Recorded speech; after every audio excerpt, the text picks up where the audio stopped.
জয় হিন্দ দোস্ত সকলৰ মাজলৈ আৰু এটা নতুন জবৰ আপডেট লৈ আহিছোঁ।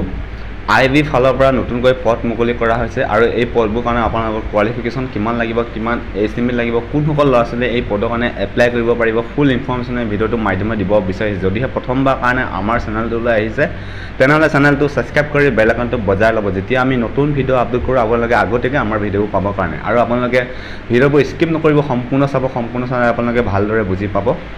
অৰ্গেনাইজেশ্যন নেম হৈছে IB অৰ্থাৎ ইণ্টেলিজেন্ট বিউৰ ফালৰ পৰা এই পদবোৰ মুকলি কৰা হৈছে। ইয়াৰ আপোনাৰ last date 28 September 2025। Total vacancy আছে আপোনালোকৰ 455টা পোষ্ট নেম আপোনালোকৰ চিকিউৰিটি এছিষ্টেণ্ট এণ্ড মটৰ ট্ৰেন্সপৰ্টৰ কাৰণে এই পদবোৰ মুকলি কৰা হৈছে। এপ্লাই মোড অনলাইন মাধ্যমে হ'ব আৰু আপোনালোকৰ এইটো আপোনালোকৰ চেণ্ট্ৰেল গভৰ্ণমেণ্ট জব হয়। অল ইণ্ডিয়া কেণ্ডিডেটে এপ্লাই কৰিব পাৰিব।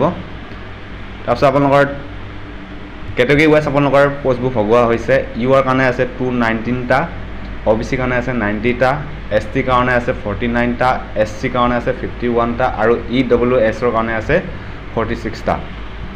তাৰপিছত আপোনালোকৰ ইয়াৰ ইম্পৰ্টেণ্ট ডেট দিয়া হৈছে, আপোনালোকে ভালকৈ চাই লওক। ষ্টাৰ্টিং ডেট আপোনালোকৰ 6 ছেপ্টেম্বৰৰ পৰা এপ্লাই ষ্টাৰ্ট হ'ব আৰু এই লাষ্ট ডেট হ'ব 28 ছেপ্টেম্বৰ 2025। তাৰপিছত আপোনালোকৰ এজ লিমিট দিয়া হৈছে 18 বছৰৰ পৰা যদি আপোনালোকৰ 27 বছৰ বয়স হৈছে তেনেহ'লে এই পদটোৰ কাৰণে এপ্লাই কৰিব পাৰিব। আৰু লগতে আপোনালোকৰ OBC কাৰণে আছে 3 বছৰ এজ ৰিলেক্সেশ্যন আৰু ST কাৰণে আছে 5 বছৰ, তাৰপিছত SC কাৰণে আছে 5 বছৰ আৰু PWD কাৰণে আছে 10 বছৰ। তাৰপিছত আপোনালোকৰ এডুকেশ্যন কোৱালিফিকেশ্যন ক'ব গ'লে আপোনালোকৰ চিম্পল আপোনালোকে মেট্ৰিক পাছ কৰিলে আপোনালোকে এই পদবোৰ কাৰণে এপ্লাই কৰিব পাৰিব। লগতে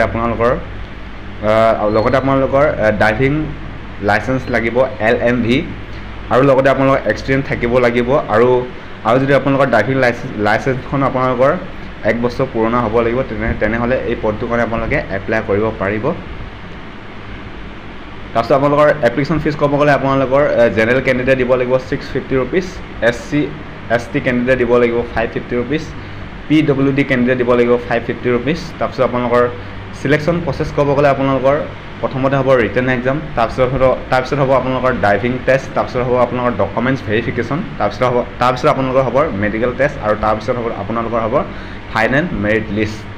এইখিনি ক'বলগীয়া আছিল আৰু আপোনালোকে ভিডিঅ'টো লাইক কৰিব, কমেণ্ট কৰিব আৰু চেনেলটো ছাবস্ক্ৰাইব কৰিব। Thank you guys.